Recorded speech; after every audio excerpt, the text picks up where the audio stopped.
Les doy la bienvenida una vez más a esta serie que hemos titulado Preguntas conflictivas sobre temas bíblicos. Nuevamente estamos ante una nueva pregunta que pasaremos inmediatamente a tratar de responderla a la luz de las Sagradas Escrituras. La pregunta es, ¿deberíamos los cristianos asistir a las fiestas o citas anuales de Dios? Vamos otra vez. ¿Deberíamos los cristianos asistir a las fiestas o citas anuales de Yahweh nuestro Dios? Bien, esta es la pregunta que vamos a tratar de responder a la luz de las Sagradas Escrituras en esta oportunidad. Y ya comenzamos entonces con el desarrollo de este tema. Vamos a ver una lectura muy llamativa en Isaías capítulo 1. Dice la palabra de Dios: príncipes de Sodoma, príncipes de Sodoma, oíd la palabra de Jehová. Escuchad la ley de nuestro Dios, pueblo de Gomorra. ¿Para qué me sirve, dice Jehová, la multitud de vuestros sacrificios? Hastiado estoy de holocaustos de carneros y de cebo de animales gordos. No quiero sangre de bueyes, ni de ovejas, ni de machos cabríos. ¿Quién demanda esto de vuestras manos cuando venís a presentaros delante de mí para hollar mis atrios? No me traigáis más vana ofrenda. El incienso me es abominación, luna nueva y Shabbat.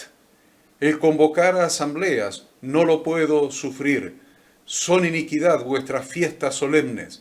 Vuestras lunas nuevas y vuestras fiestas solemnes las tiene aborrecidas mi alma. Me son gravosas, cansado estoy de soportarlas. Cuando extendáis vuestras manos, yo esconderé de vosotros mis ojos. Asimismo, cuando multipliquéis la oración, yo no oiré. Llenas están de sangre vuestras manos. Lavaos y limpiaos. Quitad la iniquidad de vuestras obras de delante de mis ojos. Dejad de hacer lo malo, aprended a hacer el bien, buscad el juicio y restituid al agraviado, haced justicia al huérfano, amparad a la viuda. Venid luego, dice Jehová, y estemos a cuenta. Si vuestros pecados fueren como la grana, como la nieve serán emblanquecidos. Si fueren rojos como el carmesí, vendrán a ser como blanca lana. Si quisiereis y oyereis, comeréis el bien de la tierra. Si no quisiereis y fuereis rebelde, serán consumidos a espada, porque la boca de Jehová lo ha dicho. Es interesante ver que comienza esta lectura que hemos hecho. Está Dios a través de su portavoz, de su profeta, hablando a su pueblo, a Israel, y les está diciendo: príncipes de Sodoma, oíd la palabra de Jehová. Escuchad la ley de nuestro Dios, pueblo de Gomorra. ¿Por qué causa el Señor está hablando de esta manera? Por causa de lo que el Señor denuncia a través de su portavoz Isaías, deja de llamar su congregación a los hijos de Israel. Interesante. Los deja de llamar su congregación, su pueblo, y los llama príncipes de Sodoma y pueblo de Gomorra. Es decir, los está llamando naciones fuera del pacto, naciones gentiles, naciones fuera de su pacto y fuera de las promesas, y naciones prontas a ser destruidas. La razón de este enojo es que Dios aborrece el cumplimiento de sus rituales e inclusive la asistencia a sus citas, lo que en hebreo serían moadim, sus citas, si primero los que son parte de su pueblo no aprenden dos cosas. En primer lugar, dejar de hacer lo malo, y en segundo lugar, aprender a hacer el bien. Porque es muy evidente que para cumplir los rituales no hace falta ser buenas personas. Para cumplir los rituales y las fiestas no hace falta tener un buen corazón, ni buenos pensamientos, ni hacer buenas acciones. Cualquiera lo puede hacer, porque los rituales se pueden hacer de manera externa. Veamos un ejemplo. Yo soy argentino y respeto los días feriados que se guardan por ser fechas patrias en nuestro país. Eso no me hace ni mejor ni peor argentino, porque si cometo delitos, es decir, si infrinjo la ley de mi país, continúo siendo un delincuente por más que guarde el Día de la Independencia o el Día de la Bandera y vaya a los actos públicos a celebrar. Lo mismo sucede con guardar o no las fiestas solemnes de Yahweh Dios. Las puedo guardar como un simple ritual externo aprendido, como mandamientos de hombres que me han sido enseñados, y tener el corazón lejos de Dios y no tener temor de Yahweh en lo más mínimo. Dice allí en Isaías 29, dice pues el Señor, porque este pueblo se acerca a mí con su boca y con sus labios me honra, pero su corazón está lejos de mí y su temor de mí no es más que un mandamiento de hombres. Presta atención a eso. Su temor de mí no es más que un mandamiento de hombres que les ha sido enseñado. Por tanto, he aquí que nuevamente excitaré yo la admiración de este pueblo con un prodigio grande y espantoso, porque perecerá la sabiduría de sus sabios y se desvanecerá la inteligencia de sus entendidos. Para los judíos era muy fácil, muy fácil guardar las fiestas solemnes de Yahweh, porque el Shabbat y el resto de las fiestas eran los feriados de su país, eran los días no laborables que habían sido parte de sus costumbres aprendidas desde la más tierna infancia. Y nosotros podemos caer en el mismo error, es decir, guardar las fiestas de Yahweh por costumbre o porque alguien nos las enseñó, cometiendo el grave error de creer que con eso ya estamos santificados. Bíblicamente se hace muy evidente que guardar el Shabbat y las otras fiestas solemnes de Yahweh Dios no produce la salvación de nadie. Lo repito, es muy evidente en las Escrituras que guardar el Shabbat y las otras fiestas solemnes de Dios no produce la salvación de persona alguna, sino que la salvación tiene relación con pertenecer al Israel de Dios. ¿Por qué? Lo leemos en Gálatas capítulo 6. Porque en Cristo Jesús ni la circuncisión vale nada, ni la incircuncisión, sino una nueva creación. Y a todos los que anden conforme a esta regla, paz y misericordia sea a ellos y al Israel de Dios. Esto significa, lisa y llanamente, que ser de la religión judía no vale de nada, así como tampoco vale de nada ser de la religión cristiana. Lo único que tiene valor es el nuevo nacimiento en Yahshua el Mesías, con una nueva mente y con un nuevo corazón, porque no sirve de nada nacer de nuevo para continuar viviendo con una mente reprobada y un corazón de piedra. Necesitamos nacer de nuevo con una nueva mente y un nuevo corazón. Ahora vamos a ver un poquito cuál es el significado bíblico de la palabra que se traduce como fiesta. En Levítico 23:2, la palabra fiesta es traducida de la palabra hebrea moed, que significa una cita, un tiempo señalado, un ciclo o año, una asamblea, un tiempo determinado, un tiempo preciso. Y la palabra en plural, o sea, fiestas, es la palabra moadim. Al entender el significado hebreo de la palabra traducida como fiesta, podemos ver que Dios está precisando un tiempo determinado o un tiempo señalado en el cual Él está estableciendo una cita con su congregación para hacer entender ciertos aspectos de la redención. ciertos aspectos de la redención que nunca entenderíamos si no entendemos esas fiestas y si no asistimos a esas citas que Dios hace a través de su palabra a cada uno de sus hijos. Dios le da mucha importancia a los tiempos exactos y en sus fiestas ha determinado tiempos proféticos exactos, con absoluta precisión.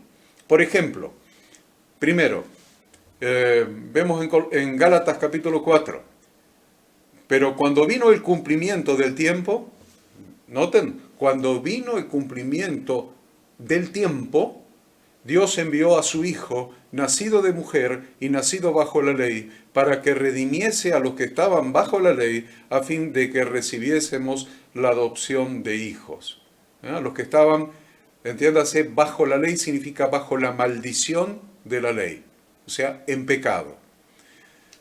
En segundo lugar, vemos que en Hechos 17, pero Dios, habiendo pasado por alto los tiempos de esta ignorancia, ahora manda a todos los hombres en todo lugar que se arrepientan, por cuanto ha establecido un día en el cual juzgará al mundo con justicia, por aquel varón a quien designó, dando fe a todos con haberle levantado de los muertos. Designó un día. Dios le da importancia a los tiempos exactos, no un mes antes, no un mes después, no un día antes, no un día después, no que es lo mismo tal fecha instituida por los hombres que la fecha instituida por Dios. Dios tiene precisión a la exactitud de los tiempos que Él ha determinado. Más adelante, en Levítico 23:6, encontramos otra palabra hebrea que es traducida como fiesta. Se trata de la palabra hebrea Hag, que significa festival. Se deriva de la raíz hebrea Hagag, que significa moverse en círculos, marchar en una procesión sagrada, celebrar, danzar, celebrar una fiesta solemne. Sin embargo, entendemos que Dios dio las fiestas con por lo menos estos tres propósitos. Primero, para que sus hijos acudan a los días en que Dios los cita, para que sus hijos acudan a los días en que Dios los cita específicamente con motivos especiales. En segundo lugar, para dar revelación a su congregación acerca de su plan de redención, para que con las fiestas, con esas citas, entendamos el plan de redención del hombre. Y en tercer lugar, para instruir a sus hijos acerca de la relación personal que deben tener con Dios. Vamos a ver las 7 citas que Dios nos hace en Levítico 23, por supuesto, además de la cita semanal del día de reposo. Porque en Levítico 23 la primera que menciona es la cita que Dios nos hace en ese día santificado, apartado y bendecido por Dios, en que nos cita a tener un día especial con Él. Pero aparte de esa cita especial, que es el día de reposo, el libro de Levítico, en el capítulo 23, nos menciona 7 fiestas solemnes de Dios, no fiestas de los judíos. Lea bien Levítico 23. Fiestas solemnes de Dios que se deben celebrar durante el año. Digamos en los primeros 7, un número perfecto, los primeros 7 meses del año. En primer lugar, la Pascua, Levítico 23, en primer lugar usted va a encontrar la Pascua o Pesaj, después va a encontrar la fiesta de los panes sin levadura, o panes ácimos, o Hag Matzah. En tercer lugar va a encontrar la fiesta de las primicias, o fiesta de los primeros frutos, o fiesta de la primera cosecha, o Bikurim. En cuarto lugar, usted va a encontrar la fiesta de las semanas, o de los panes con levadura, o Pentecostés, o Shavuot. En sexto lugar, usted va a encontrar las fiestas de las trompetas, o Rosh Hashanah. En sexto lugar, usted va a encontrar la fiesta del día de expiación, o día del perdón, o Yom Kippur. Y en séptimo lugar, usted va a encontrar la fiesta de los tabernáculos, o fiesta de las enramadas, o fiesta de las cabañas, o Sukkot. En el primer mes del año establecido por Dios, en Éxodo capítulo 12, en el primer mes se celebran 3 fiestas: Pascua, panes sin levadura y primicias. En el inicio del tercer mes se celebra una fiesta que es Pentecostés. En el séptimo mes se hacen 3 fiestas: trompetas, expiación y tabernáculos. Estos, simple y sencillamente, son los tiempos señalados por Dios para tener citas especiales con sus hijos. Tómelo así. Estos son los tiempos señalados por Dios, específicamente señalados por Dios para tener citas especiales con sus hijos. La palabra hebrea Moadim también significa tiempos oportunos o tiempos específicos, y aparece en la Biblia por primera vez en el libro de Génesis. Por primera vez en Génesis. Si usted lee Génesis capítulo 1, 14, dijo luego Dios: haya lumbreras en la expansión de los cielos para separar el día de la noche y sirvan de señales para las estaciones, para días y años, y sean por lumbreras en la expansión de los cielos para alumbrar sobre la tierra, y fue así. Y acá cuando dice y sirvan de señales para las estaciones, no había estaciones en la creación de Dios porque el eje de la tierra todavía no se había inclinado. O sea que todo el año era igual. Cuando está hablando de estaciones es un problema de traducción al castellano. La palabra original es Moadim, sirvan de señales para las citas de Dios, para las citas de Dios, para estos tiempos, estas citas especiales, estos tiempos perfectamente definidos por Dios para que asistamos a su convocatoria, a su convocación. Dios tiene tiempos señalados y no nos ha delegado a nosotros. Escuche esto, no nos ha delegado a nosotros ni establecerlos ni cambiarlos. Ni establecerlos ni cambiarlos. Los tiempos de Dios, son exclusivamente de Dios. Hechos 1:6 van a encontrar que entonces los que se habían reunido le preguntaron a Jesús, a Yeshua, diciendo: Señor, ¿restaurarás el reino de Israel en este tiempo? Y les dijo: no os toca a vosotros saber los tiempos o las sazones que el Padre puso en su sola potestad. Pero recibiréis poder cuando haya venido sobre vosotros el Espíritu Santo, pero poder para ser testigo. En Jerusalén, en toda Judea, en Samaria y hasta lo último de la tierra. Pero en cuanto a los tiempos son de Dios. El Padre los puso en su sola potestad. Él determinó exactamente cuándo son esas citas, cuándo son esas fiestas. El Shabbat comienza el viernes al atardecer y termina el sábado al anochecer. No el domingo. El día de reposo no es el domingo. Y las fiestas de Dios son los tiempos que Él determinó. La Pascua, Él determinó exactamente cómo calcularla. Y no es en la Pascua que ha cambiado la religión humana. No es esa. Es la Pascua en la fecha que Dios ha determinado, el Pentecostés en la fecha que Dios ha determinado, la fiesta de primeros frutos en las que Él ha determinado, y no en los cambios que ha realizado la religión humana y que todavía realizan los hombres. Dios nos ha dado su Santo Espíritu para que no estemos en tinieblas en referencia a sus tiempos señalados. Por ejemplo, vamos a leer 1 Tesalonicenses 5. Dice: pero acerca de los tiempos y de las ocasiones, tiempos y ocasiones, los Moadim, las citas de Dios, los tiempos perfectos de Dios, no tenéis necesidad, hermanos, de que yo os escriba, porque vosotros sabéis perfectamente que el día del Señor vendrá así como ladrón en la noche, que cuando digan paz y seguridad, entonces vendrá sobre ellos destrucción repentina, como los dolores de la mujer encinta, y no escaparán. Mas vosotros, hermanos, no estáis en tinieblas para que aquel día os sorprenda como ladrón, porque todos vosotros sois hijos de luz e hijos del día. No somos de la noche ni de las tinieblas, por tanto no durmamos como los demás, sino velemos y seamos sobrios. ¿Cómo sabemos los tiempos? Porque están escritos en la palabra de Dios, están escritos en la Torá de Dios.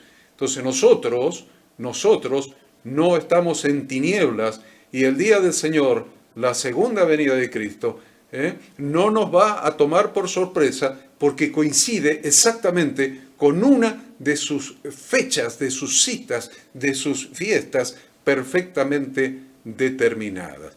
Entonces, las fiestas de Dios son las que a lo largo de todas las Escrituras nos revelan los tiempos señalados de Dios.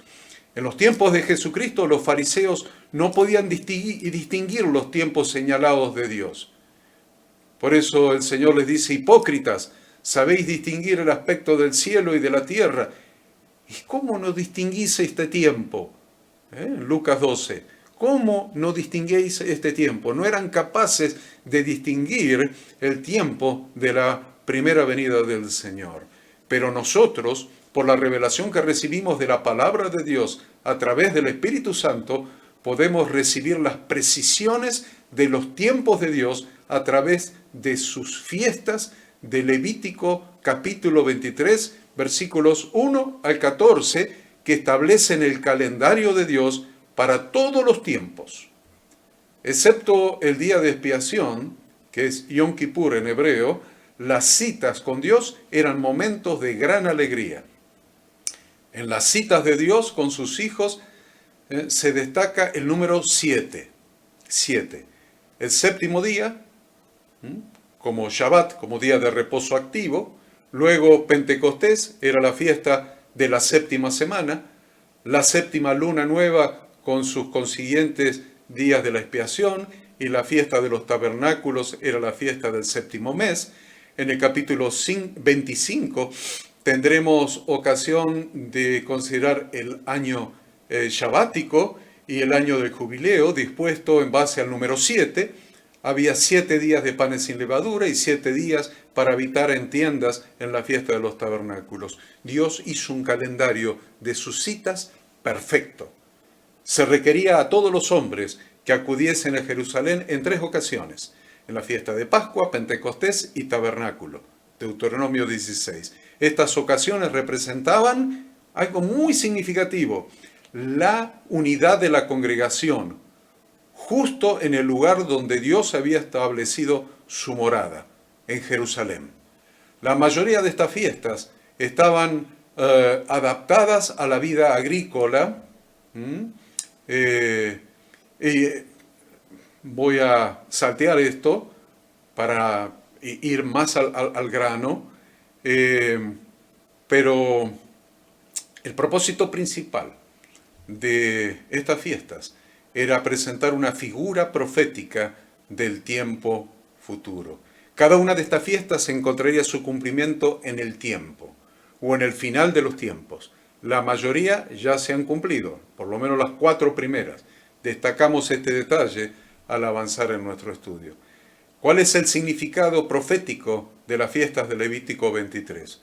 Le voy a hablar brevemente de esto. El significado profético de las fiestas de Levítico 23.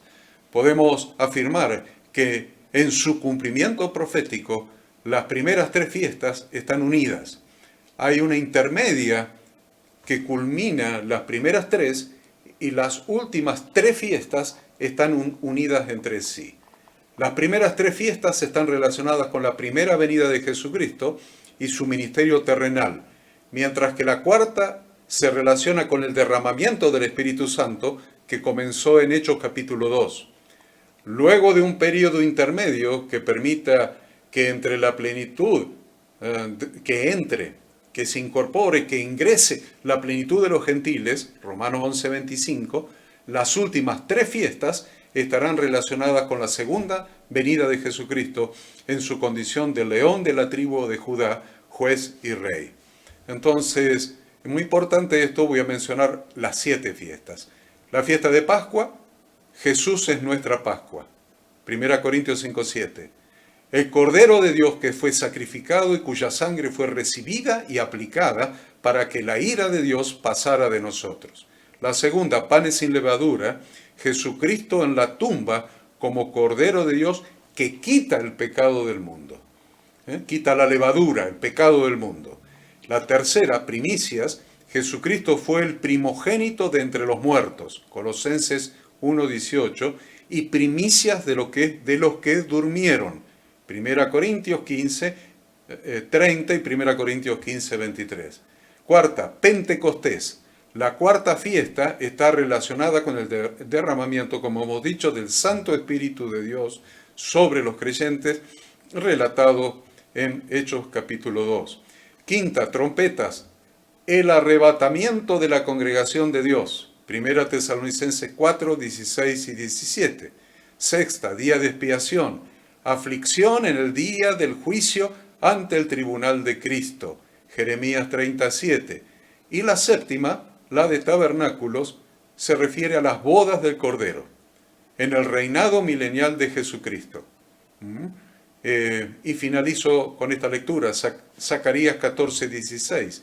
Y todos los que sobrevivieron de las naciones que vinieron contra Jerusalén subirán de año en año para adorar al Rey, a Jehová de los ejércitos, y a celebrar la fiesta de los tabernáculos. Estamos hablando del milenio.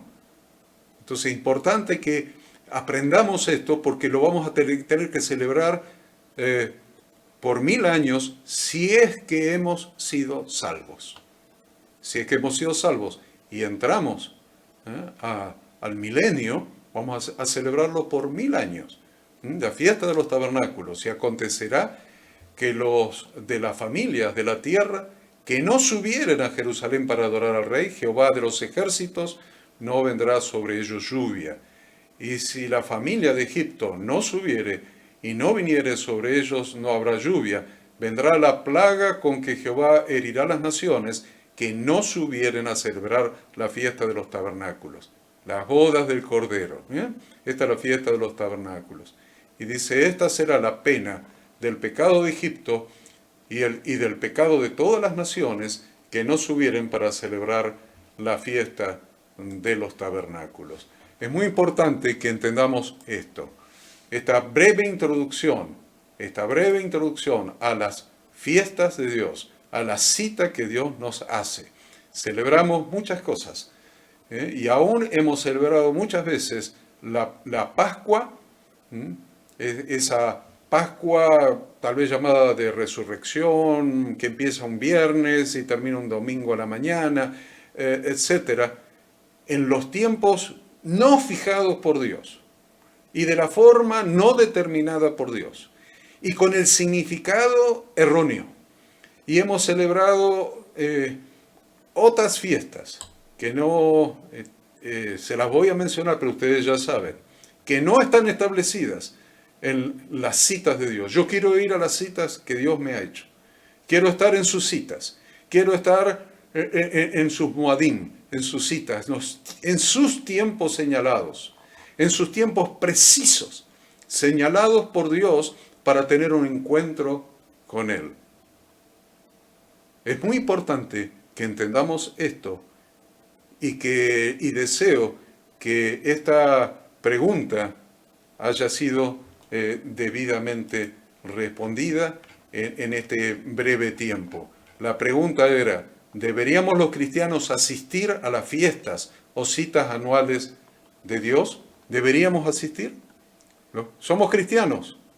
¿Deberíamos asistir? Bueno, espero que esta breve respuesta les haya sido de utilidad. Nos vemos en la próxima respuesta a esta serie de preguntas conflictivas sobre temas bíblicos. Dios los bendiga, Dios los guarde. Amén.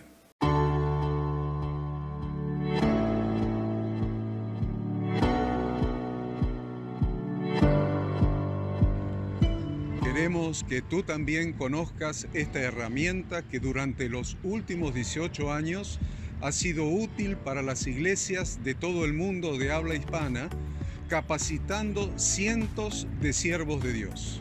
Las formas de aprender están cambiando y Ministerio Bíblico Internacional, a través de su Facultad Bíblica, brinda programas de formación ministerial bíblica, teológica y práctica para la multiplicación y edificación de la Iglesia 100% online. Respondiendo a las necesidades de hoy, para aquellos que no cuentan con la posibilidad de asistir a clases presenciales, donde quiera que estés, en todo lugar, recibirás el material de estudio y verás las clases en vivo y on demand, accediendo a través de tu celular, PC, tablet o Smart TV. Recibe tu capacitación en las siguientes carreras: diplomado en teología para maestros de grupos de evangelismo y discipulado, licenciatura en teología pastoral, diplomado en teología y práctica ministerial para pastores, líderes y servidores. Súmate a los pastores que han organizado un grupo de estudio tutorial a distancia en la congregación con estudiantes locales y de las otras iglesias de la zona. Esta es tu oportunidad como seguidor de Cristo para comenzar tus estudios y completar tus exámenes desde la comodidad de tu hogar y en los horarios que tengas disponibles. Súmate al liderazgo de este tiempo y adquiere las habilidades, herramientas y valores necesarios para impactar el mundo con la palabra de Dios y transformar la vida de aquellos que creen al Evangelio. Para más información, ingresá a facultadbiblica.com.